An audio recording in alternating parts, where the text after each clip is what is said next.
Welcome back. I'm Shaun Starr. There's Marco D'Amico.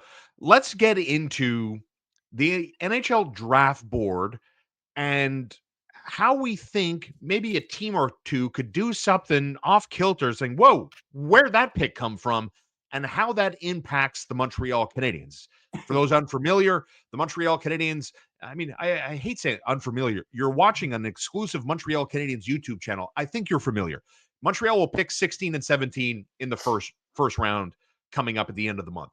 Now, Marco, is there any reason to be worried? Any reason that the Hab fan watching, listening right now is like, oh my God, the guy I want might be off the board? I'm not talking about Misa or Schaefer. I'm talking about reasonable gets for the Canadians. How do you see the first 17 picks kind of going down? And if there is a team that could create turbulence for Ken Hughes, who is that team? Let's go. First off, the New York Rangers. Yes. Okay. I thought so. So the reason for that is because the New York Rangers traded their first round pick to the Vancouver Canucks for JT Miller, along with a bunch of other assets. Yeah. That pick was then flipped by the Vancouver Canucks to the Pittsburgh Penguins for Marcus Pettersson and Drew O'Connor. And the caveat is if the New York Rangers finished in the bottom 13, and then they had the opportunity to wait until 48 hours before the draft to determine whether or not they were going to keep this pick and send their 2026 first-round pick to Pittsburgh, or relinquish the pick to Pittsburgh and keep their 2026 first-round pick. Now, the conversation that's happening right now is that the New York Rangers want to be aggressive in offer sheeting a player this summer. A lot of speculation towards a guy like JJ Peterka, who they've been linked to since the trade deadline. But for that to happen, they need their 2026 first-round pick. They also don't have the 2026 second-round pick, but if they offer sheet Peterka up to $7 million, they don't need their second-round pick. They only need a first and a third. So if you factor that in, they may decide to give their 12th overall pick to Pittsburgh and retain their 2026 pick so they can offer sheet someone. If that happens, that makes Pittsburgh the second team in this draft, along with the Montreal Canadiens, to have two back-to-back picks. And that could change the situation, right? If they pick a forward, are they going to pick another forward? Or may they pick a defenseman that maybe would have been available later on, but instead pick him a little earlier because it fits a need? That can change the aspect of the draft, right? Because then at that point, it could force a winger down, right? So if your board exists and you still have a Carter Bears, you still have a Lyndon Lakovich still on the board, and they decide and they go, you know what, we really like this defenseman. We're going to pick a guy like Cameron Reed, or if he's still there, Kashan Aitchison. Sure. And so that pushes a winger further down, which I think the Canadians are more focused on, is trying to get a top end forward from this class. And then they'll see what they do with their second pick, whether they pick, trade, whatever. But I think that helps the Canadians in that regard, where it makes it just a little unpredictable. The other flip side is if Pittsburgh has both first round picks, they may try to move up because they very much like Porter Martone. And we discussed Porter Martone potentially being able to slide all the way to 8th overall. Right. Something What about about. you answered the Rangers being, and I don't disagree, that would be the number one team on my mind too. The number two team might be the Canadians themselves, being disruptors that could impact their draft. But obviously, if the Canadians do it to themselves, it would be in a very positive way. Yeah. So I think you know where I'm going. That would be, are they likely to move up? Are they likely to move down and get more capital there? What about the Canadians, their own maneuvering impacting their own picks? From what I'm hearing, it's more likely that the Canadians move up, then stay pat, and then move down. I think there's like a 2% chance they move down. What's the percentage they pick twice then? I go with a 75%. Oh, wow. Yeah, I go with the 75%. That's surprising. I think they'll make moves, but they're not going to force it, is what I'm saying. So I say 75% that they pick twice. Now, if things heat up and there's a center that becomes available, okay, well then that changes everything. Sure. But they are more likely to pick twice than pick none. They are more likely to pick twice than trade down. That's the way I see it, right? So the eventuality of it is this. I think that they're going to try everything in their power to trade up. If they feel like their targets are not going to make it there, especially with we talked about the New York Rangers. Yep. Let's talk about who else could disrupt, right? The Columbus Blue Jackets, picking at 14, have two first-round picks, 14 and 20, and they've publicly stated that both picks are on the table, just like the Canadiens. So that's a team. And then there's the Vancouver Canucks, who didn't even send their general manager to the combine, only sent their assistant general manager. That pick, in my honest opinion, is as good as dealt. So that complicates the matter, because who are they dealing it to, and what are those teams' needs? Yeah. Who could they be looking at that point? So that complicates the situation, which is why I think the Canadiens are going to try to be aggressive in trading up, especially if Pittsburgh has both first-round picks. Yeah, and Vancouver picking 15, right? Columbus, as you pointed out, 14, Vancouver 15, and then the Canadiens 16, 17. Is it worth getting up? Is something going to happen in picks 1 through 13 where Columbus is on the clock and now Montreal calls the BJs and say, let's get some work done now? I mean, is that on the... I don't see it. Both teams are basically at the same point, right? They finished 1 point behind each other in the standings. Yeah. They've been rebuilding for like the last 3 years. I think both teams want to take the next step and make the playoffs next year. I just don't see them being good trade partners in that regard for picks on picks, because it just doesn't make sense for the Canadiens. And I don't think it would have to not make sense for them to be able to trade up to convince Columbus, because Columbus is better off trading this pick to a non-direct rival in the standings to try and go and get a player, or to try and go and get some help. So I don't see it. The team that intrigues me the most for a trade up is Pittsburgh, because if Pittsburgh has 11 and 12, they're going to be very inclined to try to trade up. And once they trade up, they may also be very inclined to trade down with the second one.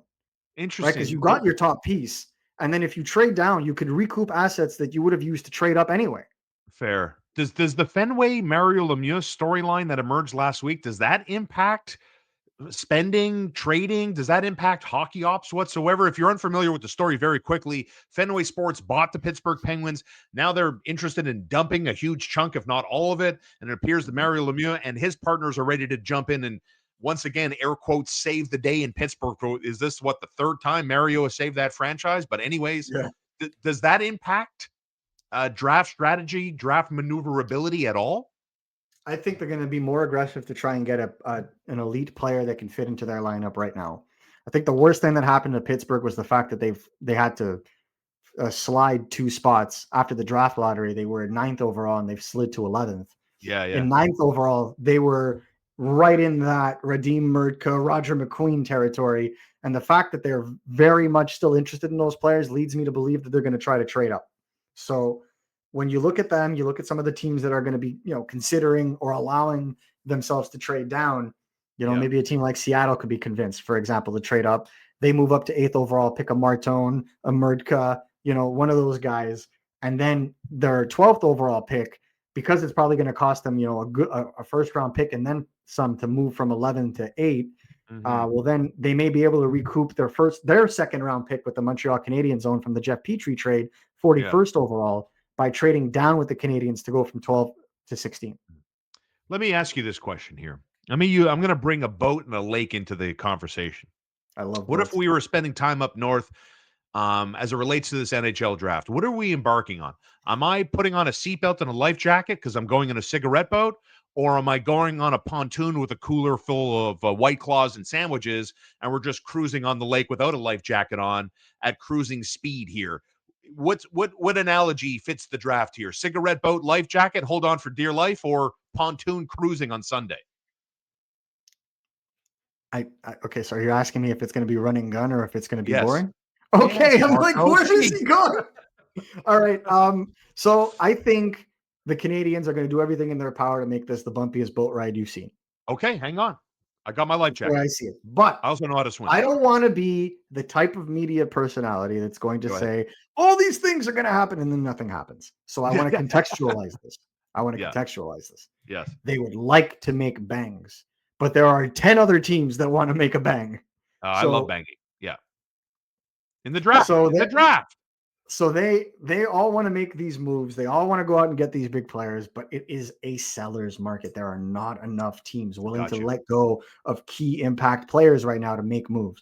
May we see it on the draft floor, given the volatility of this draft?